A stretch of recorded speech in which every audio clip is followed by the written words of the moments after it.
What is accounting? Accounting is the process of recording, classifying and summarizing financial transactions. It provides a clear picture of the financial health of your organization and its performance, which can serve as a catalyst for resource management and strategic growth. Accounting is like a powerful machine where you input raw data, figures, and get processed information, financial statements.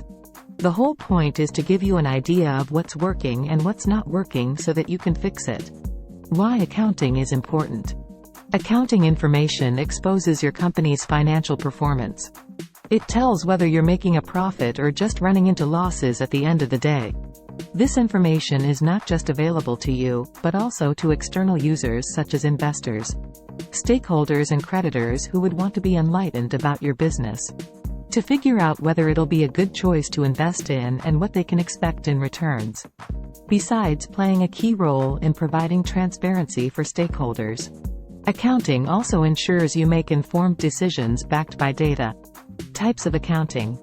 Accounting can be broken down into several categories. Each category deals with a specific set of information or documents about particular transactions. The four most common branches of accounting are: 1. Financial accounting. 2. Managerial accounting. 3. Cost accounting. 4. Tax accounting. Thanks for watching.